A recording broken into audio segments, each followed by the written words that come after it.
దర్పల్లి మాజీ ఎంపీపీ అదేవిధంగా మా కాంగ్రెస్ పార్టీ సీనియర్ నాయకులు మరి ఇమ్మడి గోపి గారి మరణం అన్నది హత్య అన్నది తీరని లోటు, చాలా తీవ్రంగా దాన్ని ఖండిస్తున్నాం.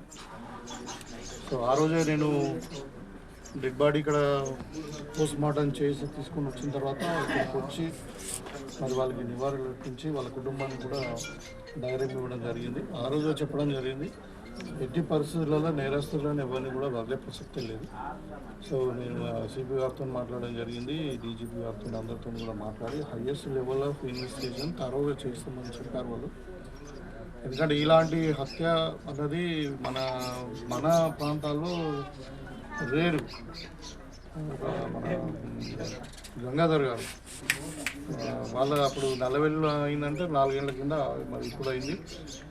ఇలాంటివి జరగకూడదు, ఎట్టి పరిస్థితుల్లో ఎవరైనా దోషులను కఠినంగా శిక్షించాలని చెప్పినప్పుడు పోలీస్ వాళ్ళు కూడా నైట్ మిడ్నైట్ 10:30 నుండి ఇన్సిడెంట్ ఎప్పుడైతే వాళ్ళకి ఫోన్స్ వచ్చినాయో అప్పటి నుండి తరోగా వాళ్ళు ఎంబటి ఉండి దగ్గరుండి అన్నీ కూడా చూసి మరి కల్పిట్స్ కూడా పట్టుకున్నారు. 7 రిమైండ్ కూడా పంపించడం జరిగింది. ఇంకా త్వరలోనే ఇంకా తరోగా ఇన్వెస్టిగేషన్ చేసి ఇంకా ఇప్పుడు వీళ్ళు ఇక్కడ వాళ్ళ పిల్లలతో మాట్లాడినప్పుడు ఆ రోజు నేను వచ్చినప్పుడు వాళ్ళ పిల్లలు లేకుండే ఇక్కడ, అంటే గోపి గారి మూడో కుమారుడు ఉన్నాడు, ఆయన అబ్బాయి ఉండే. కానీ వీళ్ళు పిల్లలు ఎవరైతే అమెరికాలో ఉంటుంది బిడ్డ, తర్వాత కొడుకు కెనడాలో మన లండన్లో ఉంటుండే, వాళ్ళు ఇప్పుడు చెప్తా ఉన్నారు ఇంకా కొన్ని మాకు అనుమానాలు ఉన్నాయని చెప్తా ఉన్నారు. వాళ్ళకి తప్పకుండా నేను ఒక భరోసా ఇవ్వదలుచుకున్నాను. మీరు ఎవరున్నా కానీ ఇంకా మళ్ళీ రిటర్న్గా కంప్లైంట్ ఇవ్వండి, తప్పకుండా వాళ్ళని కూడా తెలిసి ఇన్వెస్టిగేట్ చేస్తారు. ఏది ఉంటుంది దోషులు ఎట్టి పరిస్థితుల్లో శిక్ష పడాల్సిందే. అది ఇలాంటి మేము ఎట్టి పరిస్థితుల్లో ప్రోత్సహించాం, తీవ్రంగా ఖండిస్తున్నాం. అదే కాకుండా గోపి అనే వ్యక్తి నాకు చాలా సన్నిహితుడు, మరి కాంగ్రెస్ పార్టీ కష్టపడేటువంటి వ్యక్తి, నాకు ఎన్నికల్లో నేను గెలవడానికి చాలా కష్టపడేటువంటి వ్యక్తి. సో ఆయన విషయంలో ఏమాత్రం ఎక్కడ కూడా మేము కాంప్రమైజ్ కాము.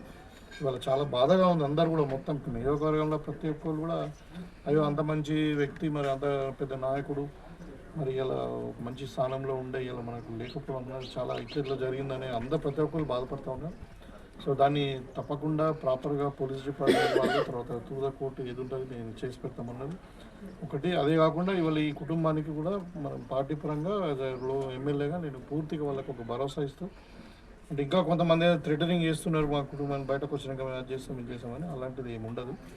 సో మీరు ధైర్యంగా ఉండడని చెప్పడం జరిగింది. అయితే ముఖ్యంగా ఇది చాలా దురదృష్టకరం. ఇప్పుడు ఏం జరిగిందన్నది ఇక పోలీసులు చెప్పాలి. ఇప్పుడు వాళ్ళకి రిమైండ్లో ఉన్నారు, మరి కోర్టు అల్టిమేట్గా కోర్టు నిర్ణయించేది ఉంటుంది. సో మరి ప్రభుత్వ పరంగా పీపీ కానీ అడ్వకేట్స్ కూడా అందరూ కూడా మేము సమాయత్తం చేసి